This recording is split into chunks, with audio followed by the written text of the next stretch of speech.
PaceImmigration.com, talking to immigration lawyer and Forbes contributor Andy Semichuk. Andy, really good to see you. We're talking today. Good to see you. Yes, we're talking today about the U.S. EB-2 visa, live and work in the U.S. through the EB-2 visa. Andy, if you wouldn't mind, what is the EB-2 visa? Who's it for, and how does it help? Okay, EB-2 visas are a path to a green card, that is to say permanent residence in the United States. And there are two categories of people who would qualify under the program: advanced degree holders and exceptional ability people. But before I get into those details, I might just mention why this topic might be of interest to some of the listeners. Right now, there's a state of flux in terms of U.S. immigration. For example, the EB-5 program is currently accepting people who invest only $500,000 rather than what used to be $900,000, but that program seems to be tailing off. And the regional center projects have been sunset, so they have to reestablish those. For people who know about the EB-5 scenario, they'll know what I'm talking about. So it's a little dicey in that area, although there is an attraction there for people who want to invest $500,000 to get a green card. Maybe not everybody's got $500,000, so you got to look at other options. One is the H-1B visa, but people who have applied or studied that area know it's complicated. You have to pretty much win a lottery to get the visa unless you're in a cap-exempt category working for a research institution or a U.S. Educational institution or hospital or something of that nature. So a lot of people, computer types, engineers, architects, all kinds of other people don't qualify for the visa cap area. So they have to channel themselves into the yearly 65,000 cap category with 20,000 extra for master's degrees or higher. So 85,000 people can get the H-1B work visa per year, but there's like at least double that number applying every year. So they have the lottery. It's expensive. You have to go through several layers of government to get it, etc.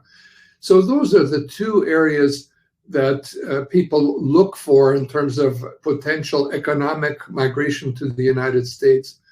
This is another area. It's a little bit more subtle. It requires at least advanced degree, meaning a master's or a PhD, or possibly a bachelor's degree with 5 years of progressive experience, or an exceptional ability.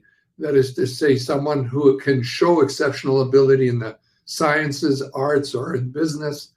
And this has to be significantly above ordinary encounters in science, arts, or business.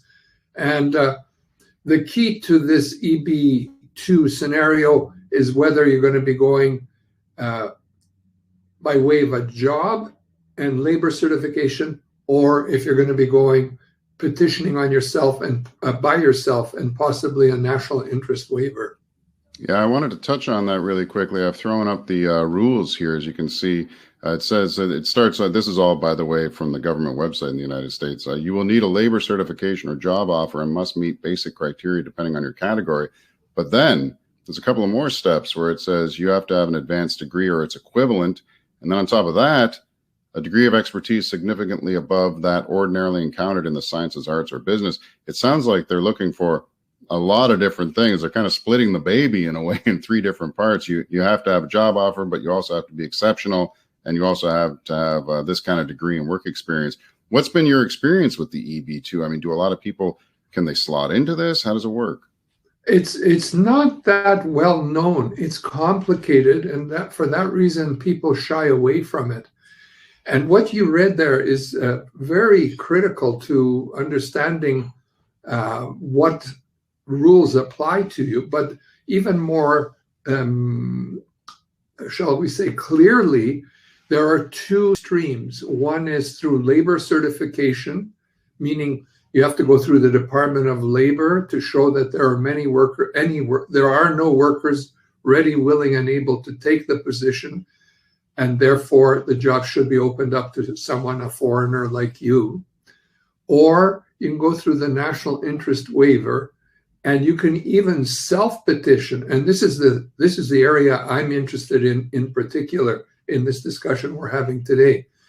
Someone who, and it's generally going to be someone who has exceptional ability, that is to say, who has risen above everyone else in his category. And I'm just going to go through some criteria in that regard. And just to be clear, if you can meet these criteria, you can apply, with the help of a lawyer usually, for a national interest waiver, which means, A, it's a self-petitioning thing. You don't need a job offer. And B, you don't have to go through labor certification, which is a killer process where you have to show that there are no workers ready, willing, and able to take the job that you're after. So in this narrow area, for some people, this could be a direct road to a green card because they qualify. Now, to qualify, you either have to have, well, first of all, it helps if you've got an advanced degree, that is to say, master's or PhD degree. If you can get letters from people who are in your occupation saying, hey, this guy's really great, or this woman has really accomplished a lot in our occupation. You have to obviously have a license to practice in your profession if it's a professional calling. You have to evidence that you've commanded a salary, a significant salary in terms of not peanuts, but you're paid serious dollars for your work. Membership in a professional category, like SAG or National Science Center areas or whatever. And that there's been a recognition of your work in publications, trade journals, etc., or other comparable evidence.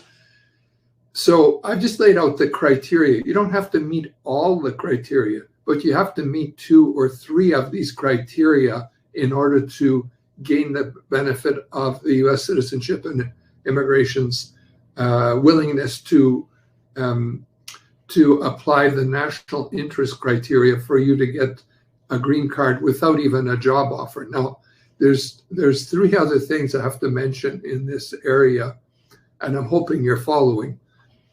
I'm always following you, Andy. Don't worry about that. I'm following you. So let's say I'm looking to get a green card. I don't have a job offer. I don't have an employer. I'm going to do this all by myself. So by doing it all by myself, I have to meet the criteria, at least some of the criteria I just read out. And then on top of that, we have to show that you coming to the United States is in the national interest. And to do that, you have to show that whatever you're going to do in the United States has substantial merit and is of national importance. So, frying French fries at McDonald's doesn't work, but maybe, building a rocket ship to Mars might qualify. A second thing would be you're well petitioned to advance the endeavor we're talking about. So again, you'd have to be probably an engineer or something like that for the rocket ship example. And then third, that whatever you're going to do is beneficial to the U.S. to the extent where why bother petitioning or trying to seek out local people who can meet the grade, because there are obviously no such people, and therefore you merit a national interest waiver. So this is the jackpot for people who want to get a green card and who are high-level people. But there are a few drawbacks.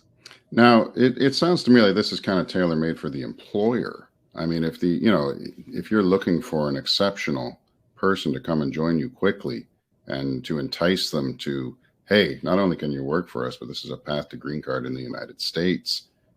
If you're looking over, so speak to an employer for a second. Is this the route to go for an employer to say, I've seen someone overseas, I've been reading their journals, or I've seen their work, and I'd really like them to come and work for us. And so I'm going to use the EB-2 as a form of asking them if they'd like to come. Is that possible? Yes, it is. And you're right.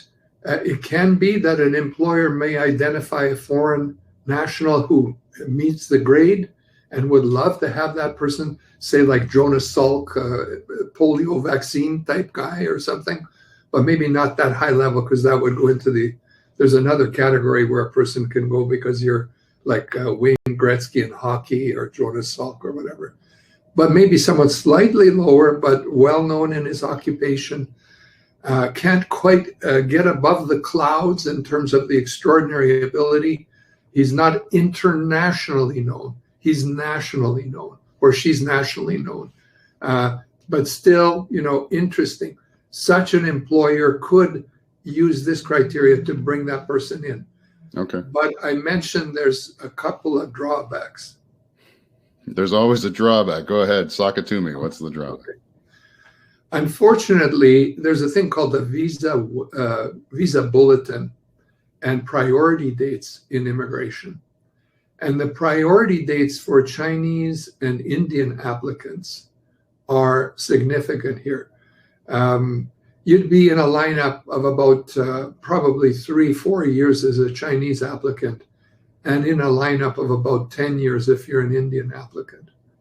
So this may not be the greatest if you were born in China or born in India. For you, we'd have to go to other criteria.